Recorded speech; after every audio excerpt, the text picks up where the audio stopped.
we continue with this wonderful conversation with Rev Allan here today, the month of August. We are in the third session of discussing about Disintegrated Society. I just want to take this opportunity to welcome him to guide us on this session, the third session of this month of August. Welcome, Rev Allan. Thank you for journeying together with us in this conversation. We're actually trying to address issues of life, issues that are affecting people day in, day out. We've been discussing about disintegrated society, and this week I desire that we delve into the matter of who is responsible for this disintegration. Who are we to blame? Who are we to pursue to give us answers? Why is the society disintegrated? Okay, thank you. So this week we are pointing out on who is responsible for a disintegrated society, and we have some arrows. We will aim at few things here and there in this conversation. I just want to acknowledge the presence of Vicar Nicholas Rotitz, Belgut SEK Parish. Welcome. Thank you. Then our able psychological counselor Janet Surum Kiplagat JSK on the show today. You are welcome, Janet. Thank you. And I just want to take this opportunity just maybe to begin to converse with these wonderful people on the show. Just maybe to ask, who is a responsible person that causes disintegration? Who is responsible for this disintegration? When society is crumbling down, where are our eyes looking to? Who is this person, or who are these people? I think maybe we can also reframe it as who should take the blame. When everyone is running up and down, speaking that our society is disintegrated, talking that there's a moral decay, we have lost it morally. Who should we blame? Who should we blame? Who's responsible? And maybe I would begin by saying, every time someone says I'm responsible, I would speak of a person that takes the burden on himself and say, this was supposed to be my work, but I did not do it as it was supposed to be done. This is supposed to be my work, and I ran away from it. We used to say a sin of omission and sin of commission. That I did something that opened the door for this disintegration, or I failed to do something that caused this disintegration to take place. So when I say who is responsible, I think we can go deeper and we say I am responsible, you are responsible, and the other person is responsible. Thank you. Yeah. So Vika, who is to blame when we see society disintegrating? Yeah, back to the root meaning of responsibility is maybe put it this way: the ability to respond if there is a question that is being asked, and you have that ability to respond to that question, then we may put together that ability to respond to mean responsibility. And now in an area of moral decay, an area of disintegration, it has got two parties. One party is a victim, another party is the actor, yeah, and that actor could be the villain, yeah, and maybe both could be guilty of the same. So for me is that what Rev Allan was saying about omission and commission. So whereas the victim could be getting something, maybe one, if it's moral decay, if it is children, then it is as a result of maybe neglect by someone who must have been responsible. Or if it is in terms of adults who have got moral decay and doing acts that are not acceptable, then in that case is that it is they are the ones who are the aggressors, they are the ones who are causing, and they are the villains. Okay. Yeah. Janet, JSK, a new name for the show. Yes, tell us. Okay, fine. First of all, thank you again for having me here. The way I understand your question is, who is a responsible person? I mean, I've reframed it in my own way. And I've thought about it as a person who is responsible, who's accountable, a person who's accountable over someone, over something, which could be a nation, which could be a child, which could be another adult. And so when they when they abscond their responsibility, then we call them, we associate them to the cause of moral decadence. Okay, that's wonderful. Thank you. And we continue as we understand, maybe to help us more understand who is responsible for the disintegrated society. I would like us to discuss, why is responsibility important? What is the importance of responsibility? We always listen people saying this person is irresponsible, this person is responsible. Who takes responsibility? There's always, we juggle around with the word responsible. The responsible, responsibility, response. So why is it important that we are bringing up this word in this discussion today? Maybe I can add something as I discuss that. I remember when man fell into sin, that was disintegration of the society. Adam fell from grace to disgrace, and the creation became bad. And when God came down, he asked them, who is responsible for what happened? Who takes the responsibility?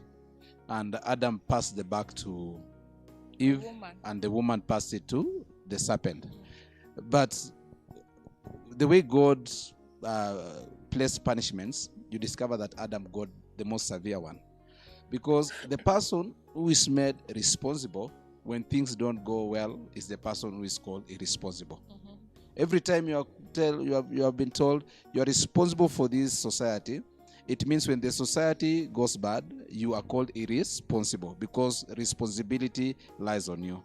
So the importance of responsibility, someone taking responsibility is such that we just don't throw things on air.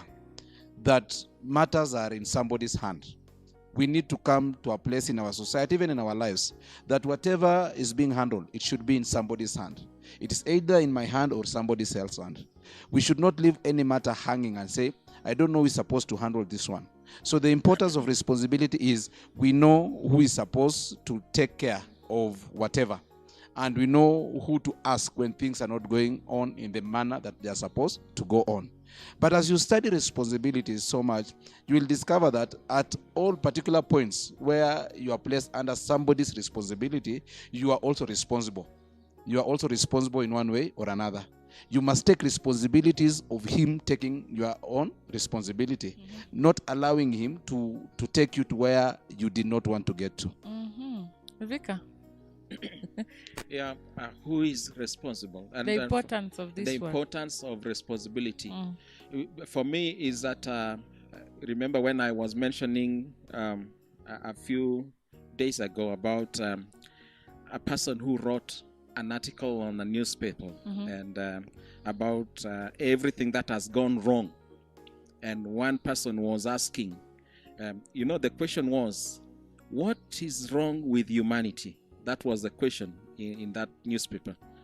And then one person was responding to that and asking, concerning what you are asking, what is wrong with humanity? Is the one who is wrong with humanity. And in that case is that taking admission that it is me who plays a part. If I get you right, we must admit and say it is us who take part and who are actually responsible for the mess, wherever there is, whichever way, is that one has to say it is that one person, that one individual who is part of a group or a community. That is what I think. Thank you. Janet, any thoughts from you? Why is responsibility important when we talk about who is responsible for the disintegrated society? Okay, fine. I would say that responsibility, number one, is important for accountability. When people are responsible for certain things, they can be asked, why is this not happening? Why did this take place?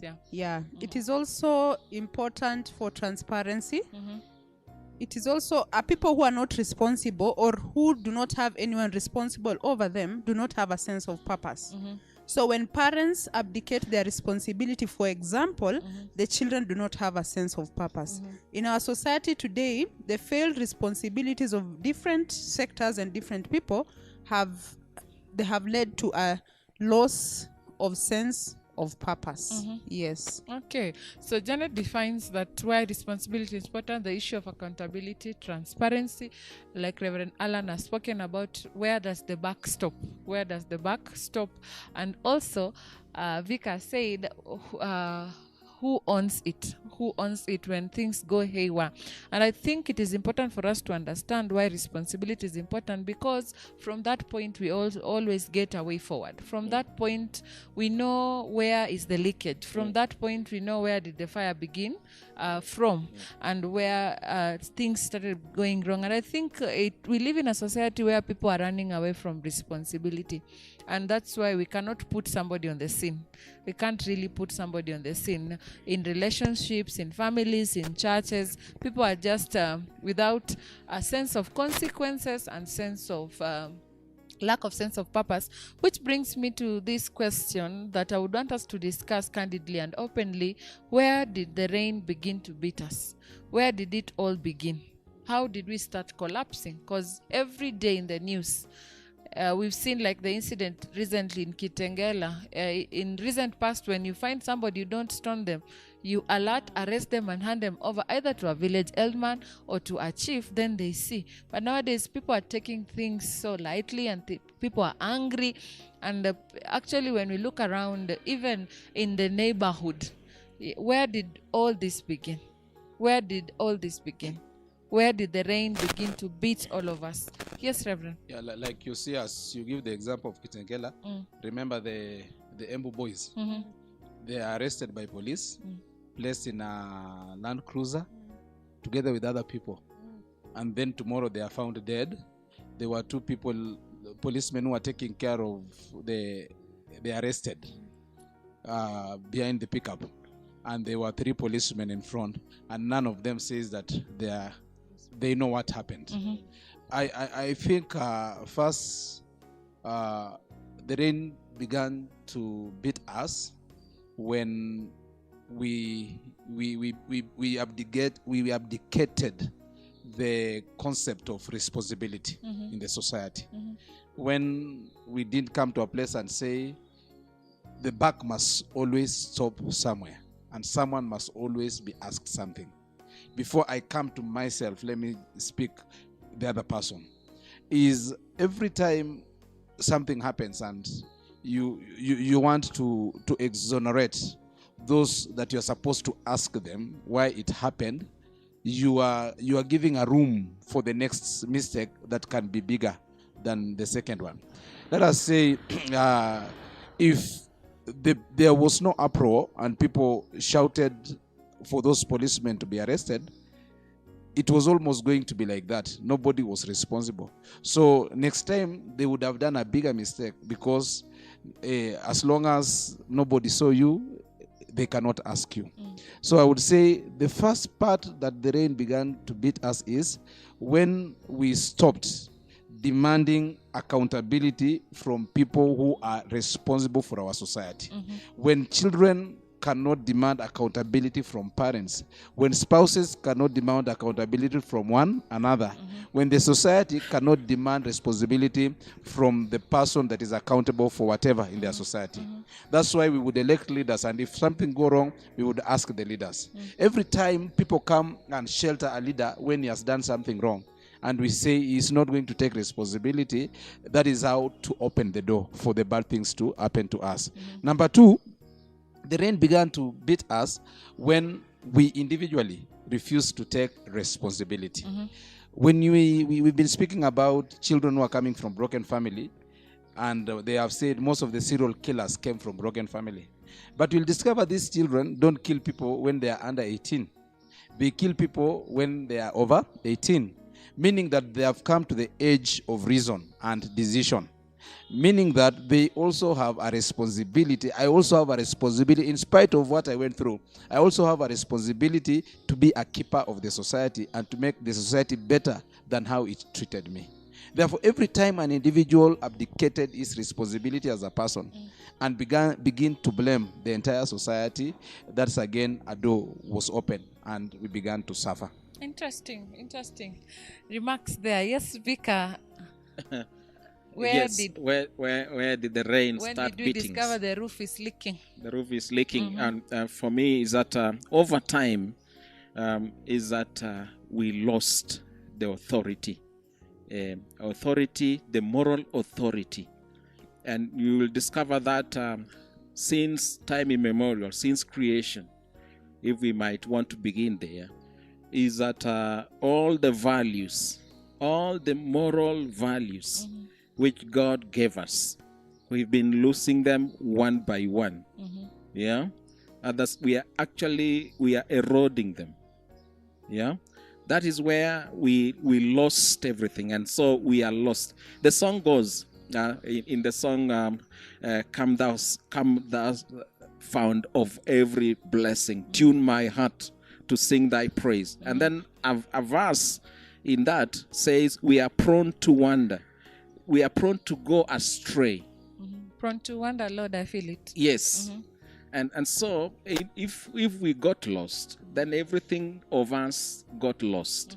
And those values, honesty, transparency, goodness, name it all, truth, being pro-life, and valuing life over time, valuing chastity, purity, is that we erode them every day. So much so that if the person who is in authority in terms of leadership is leading us and having that sense of I'm in authority, I'm in a work, in a place where I'm placed higher than you. But then one who has been placed higher than us is not in terms of moral authority, but in terms of structural authority. Of course, they've got power, but then they may not be having that moral authority. They may not be honest, whereas they are responsible to say this is it and to account, but they don't account. So in terms of they have power, but then they don't take that ability to say, I have moral authority to tell you this. So for me, is that is where and when we lost everything. Okay, thank you. When we started rewarding evil. Yes, Janet. And then again, when you started seeing evil and you failed to stand up, so you started normalizing the evil thing. For example, you saw someone being mugged and you did not even raise your voice or try to help. It's even in broad daylight, but you did not try to help. So you have normalized. You failed to stand up, and so you can be counted among those who are propelling the moral decadence. Again, when Pastor talked about the Kianjokoma, I think, boys, I thought to myself that some things that we see is about failing to address the trauma. They are trauma-based responses. For someone to just kill innocent boys and just fail to take responsibility or see it as if it's nothing, these are people's children, etc. It is clear that these people underwent some trauma, which we know. The training that the police undergo is trauma-based. And after all this, they were supposed to be debriefed, but it did not happen. So all that they underwent is what we are seeing, the violence that we are seeing among the police.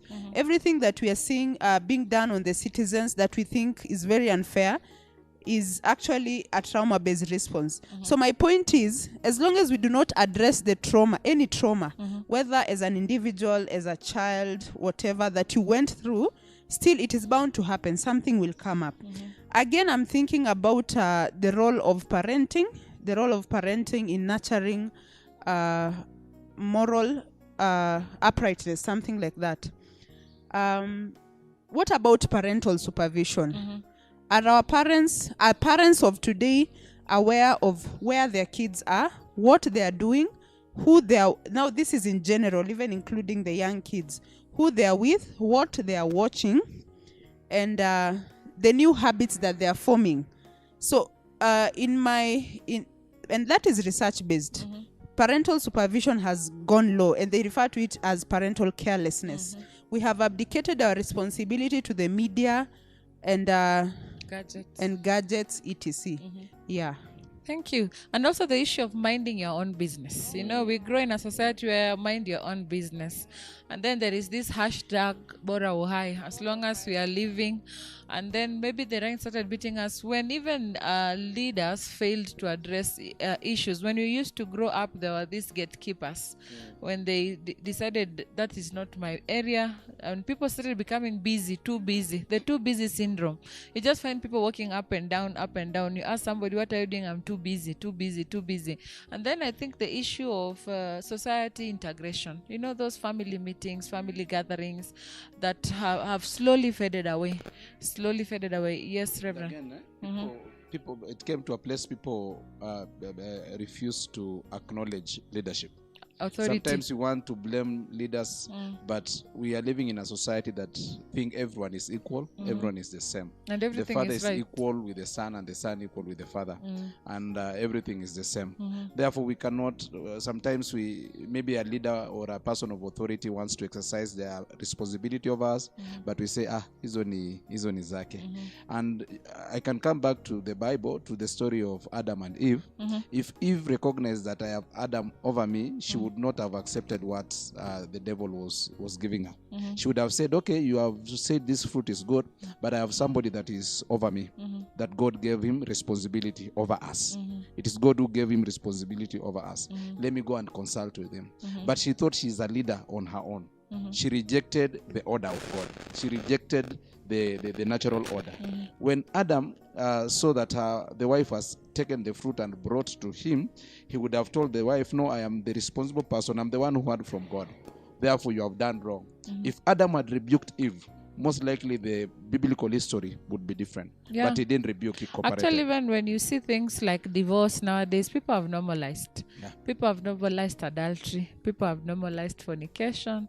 People are normalizing everything. It looks like, and then there's this phrase that makes a society disintegrate, whereby people come to you and tell you you're also a human being. Why are you speaking like that? That bringing back the concerns that you cannot rebuke this because you're also a human being. You can trip or falter at any time. These interesting remarks and the conversation with these wonderful people, conversation with Rev Allan, Disintegrated Society, who is responsible for disintegration. Follow us on our Facebook page, YouTube page, and comment, like. As we take a short break, we will be right back. Thank you. What a beautiful Sunday it is to be in the house of God. Karibuni ili tuweze kujumuika pamoja na kubarikiwa na Mungu. Welcome, welcome, welcome. Karibu sana to the home of God. It's so good to see you coming back to church after the long break, undeserved break rather. And we thank God for the seasons that He's bringing to our lives. Mchungaji amekuwa akizungumza na kutufundisha sana kuhusu mkono wa Mungu. Na kweli ni neno ambalo limekuja kwa wakati ambayo tunahitaji. Wakati huu tunahitaji mkono wa Mungu kutusaidia. The invisible hand of God. That hand of God that we cannot see it with our eyes. People may not see it, but we are able to see the actions, the effect of this hand of God. Kwa hiyo nakuhimiza kwamba ushiriki pamoja nasi katika vipindi vya mchana, hata na ibada ya Jumapili. Katika vipindi vya mchana, mchungaji amekuwa akiongea sana kuhusu mkono wa Bwana, na ametoa somo hili kutoka kwenye andiko katika kitabu cha waraka wa kwanza wa Petro, sura ya 5 aya yake ya 6. Verse 6, the Bible says, humble yourselves therefore under the mighty hand of God, that he may exalt you in due time. I'd like to encourage you that here at Jesus Center Ministry, we observe the COVID-19 protocols, right from the hand washing to wearing of masks to social distancing. Hakuna yenye tunaacha nyuma.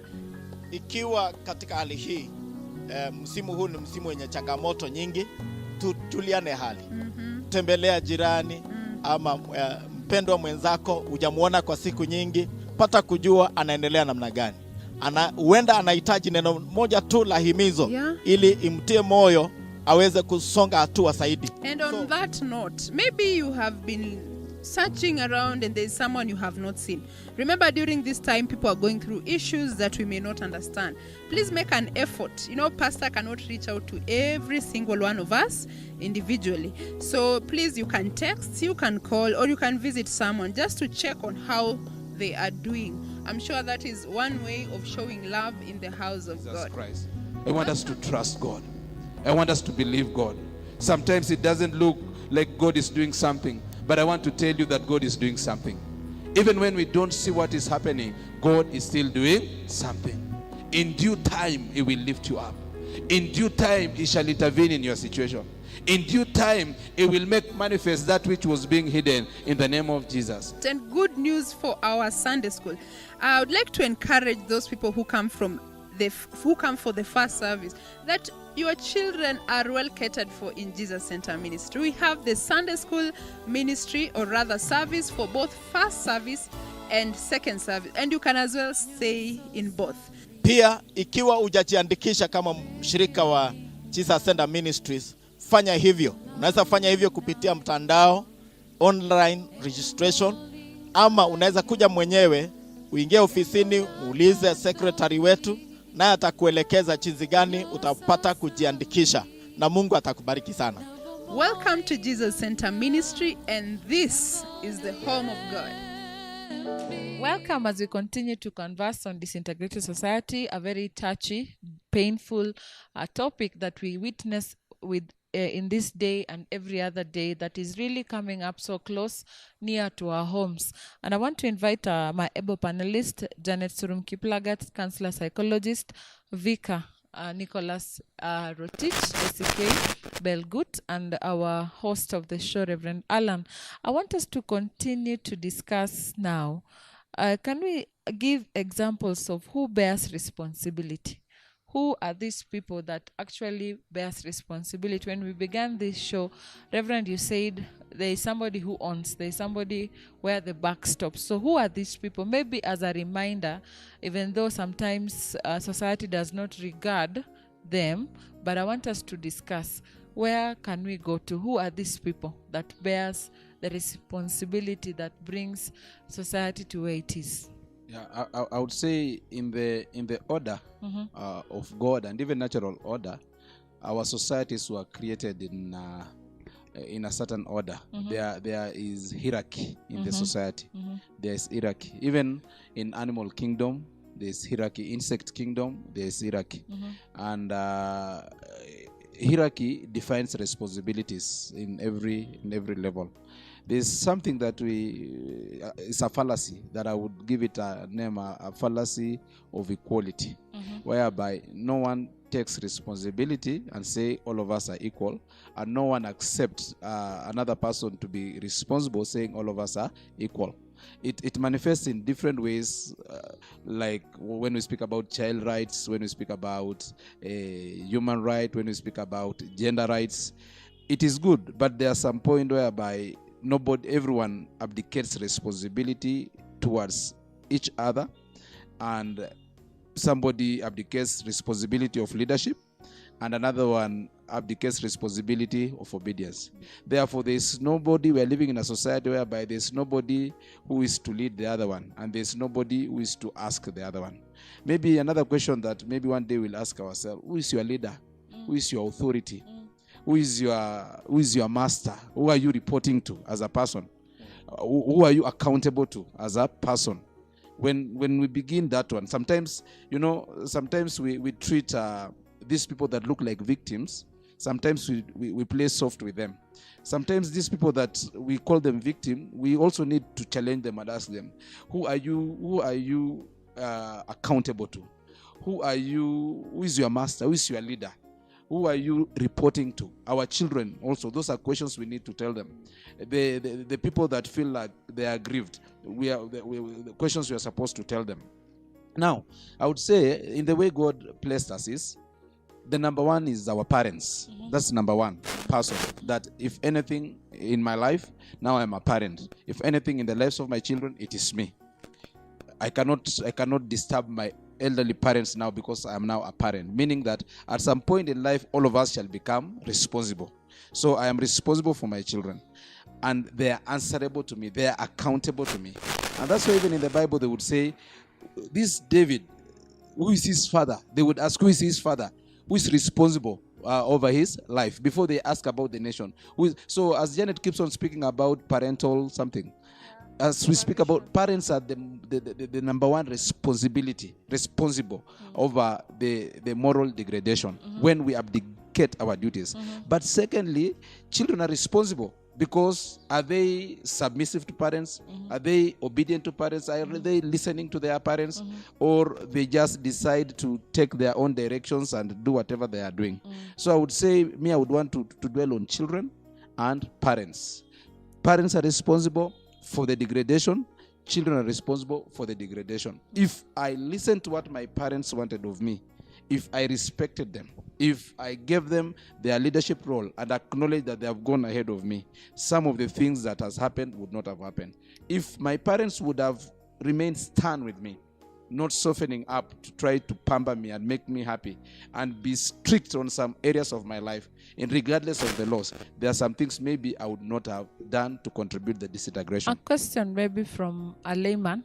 You speak about parents having that role and training up and raising up children. What happens if a parent is a drunkard, a parent is in jail, a parent has no ability? You find these parents, these funny parents.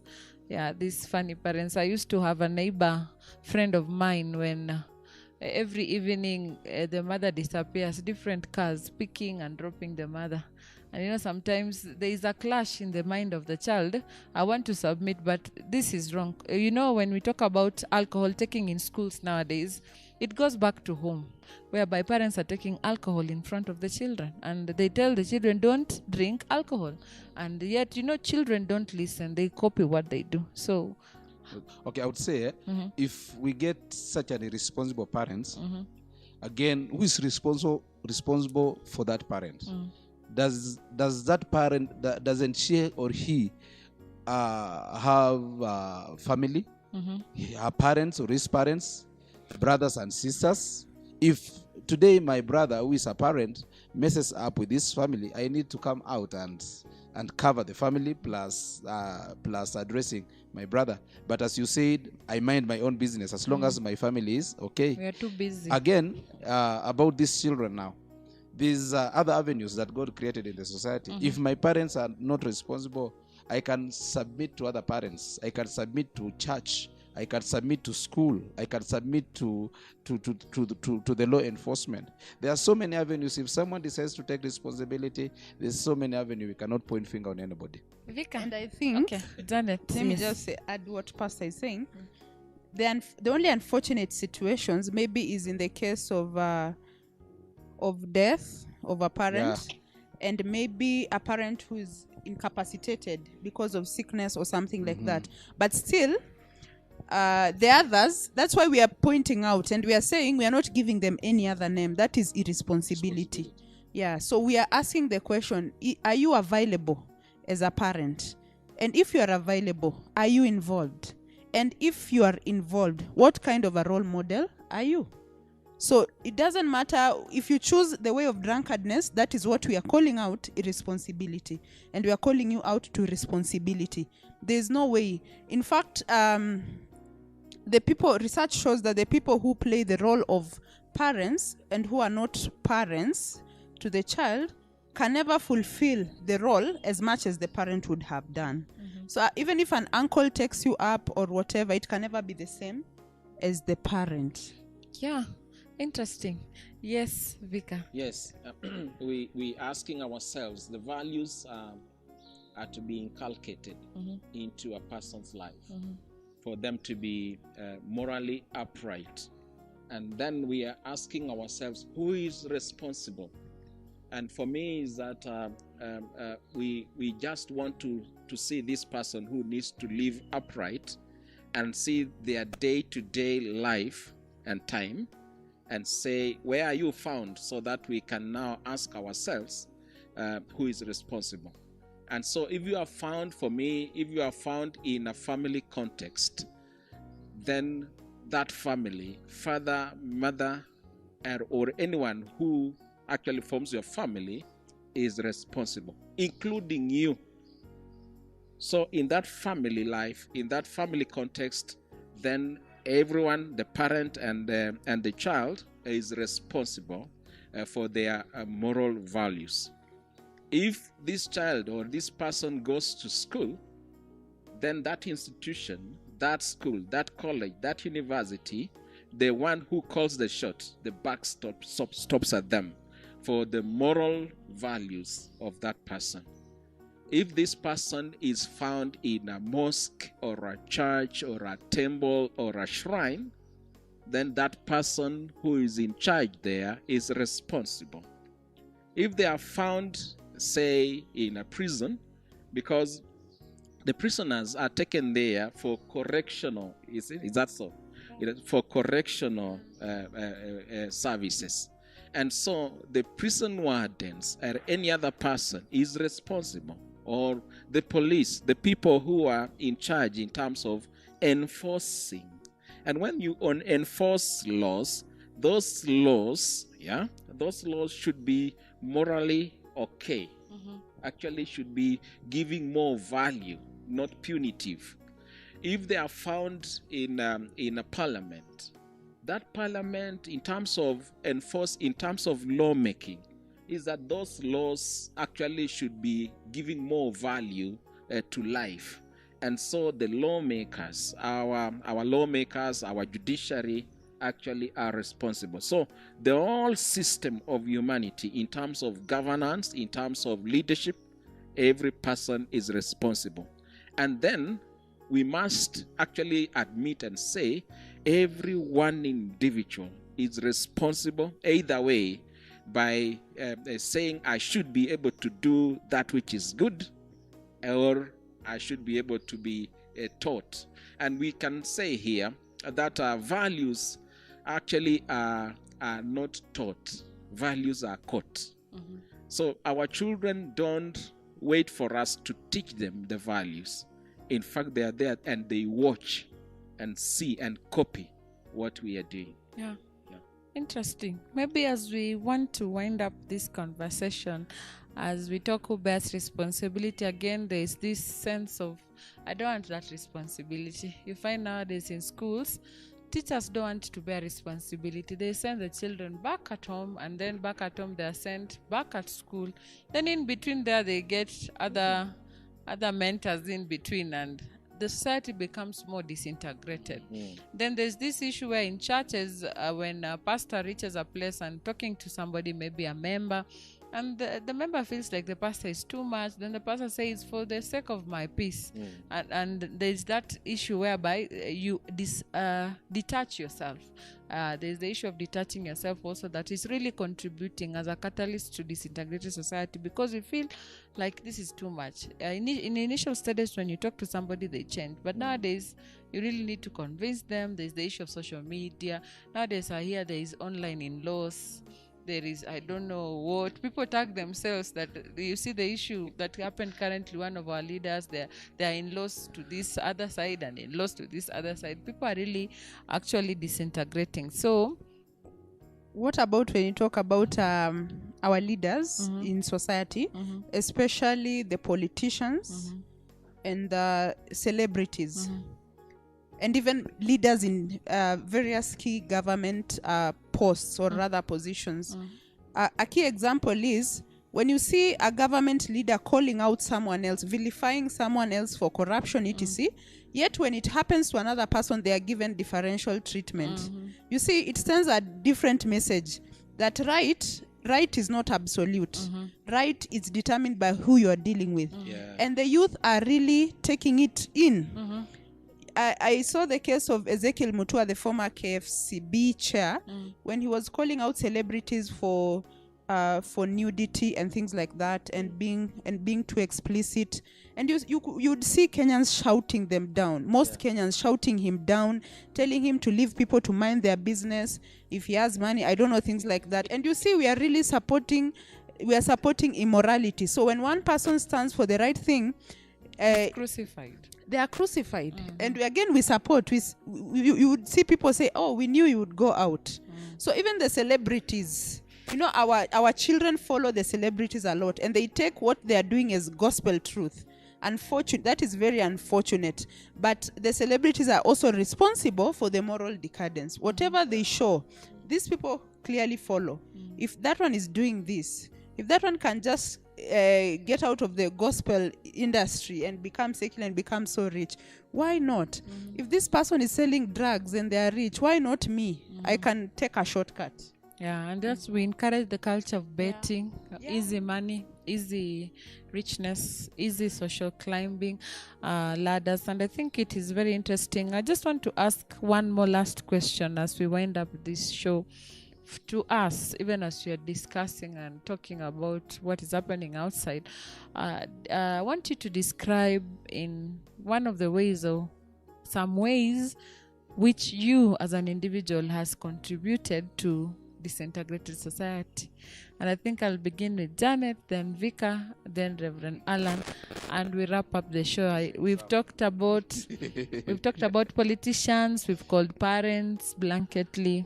And I think it is time that even us who run this show, we own this show. One of the things, how have you contributed to Disintegrating Society, Janet?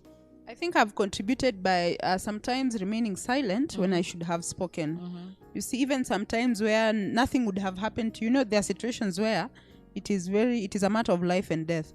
But in some situations, like I remember a case where a neighbor of mine raped the daughter, but I remained silent, you see, and I can just see him walking, doing everything.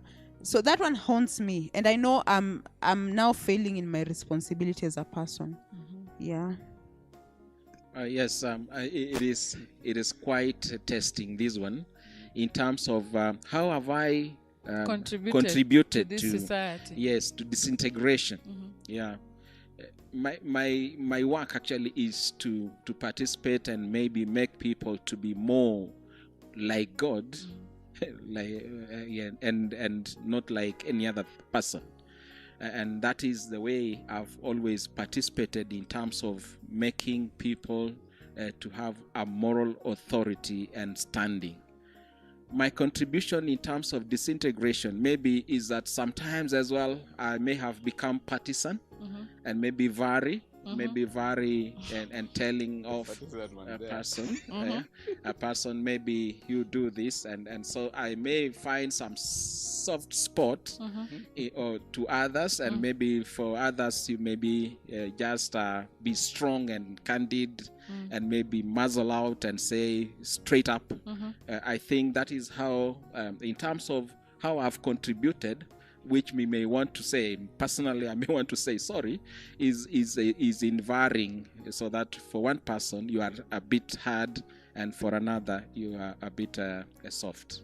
Thank you. Me, I would maybe say every time I choose to mind my own business, sometimes you find a wrong thing somewhere.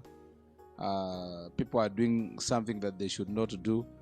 And sometimes I feel I'm in a hurry. Sometimes I feel like, let another person correct them. Yeah. As well, especially in the streets, in the public places, you say maybe they will feel like I've interfered where I should not have interfered. Every time I become silent and refuse to speak when I'm supposed to be a voice, minding so much about my image, I think can be a contribution. Maybe another thing is every time I've gotten tired pursuing a moral direction that I've been doing it, but it's not yielding. These people keep on doing and doing and doing. I get tired and I say, let them do whatever they want to do. And I run away from responsibility. Maybe I can say that. Having said that, maybe I would also say there's something I normally hear my pastor saying, that nobody owes me. He tells himself that nobody owes him. I believe that everybody, when they come to a certain age of life, when people are babies, they can say, my parents owe me. But when you come to 16 years, even 15 years and above, I think you need to come to a philosophy that you say, nobody owes you. Even if they wounded you, even if they did what, there's already a lot of evidence of what a good society is supposed to be. You are responsible. You need to fight and rise up and be that responsible. You're not blaming people that my parents, my mother, my father, my everybody. Sometimes we may not heal from this thing. You need to come to a place and say, they did all these bad things to me, but they no longer owe me. I owe God, I owe the society, and I owe myself. I need to stand. Actually, the saying goes, you owe nobody in this world. So I think that is very important. Maybe for my take, I would say, thinking somebody else will handle. Yeah, thinking like there's somebody else who will always handle, and maybe ignoring some of the things that you should have attended to. You turn a blind eye, and eventually you regret, if I had seen this, if I had not ignored this, if I had not referred, there's this syndrome of referral, somebody else will do it better. Then you discover I am also contributing to a disintegrated society. It has been interesting to discuss the issue of responsibility, because many a times it is a word that is most used, but most mentioned, but not applied in our lives. And I just want to thank Janet Surum Kiplagat, want to thank Vika, I want to thank Rev Allan for being candid and open and also humble to share with us their experiences. And I want just to leave us with this quote on Disintegrated Society as we end this show. Society is not only defined by what it creates, but by what it refuses to destroy. Any society is not only defined by what it creates, but also what it refuses to destroy. So my question to you is, what are you creating and what are you refusing to destroy? I have been your moderator, Vivian Kibeu. See you again on this platform, Conversation with Rev Allan. God bless.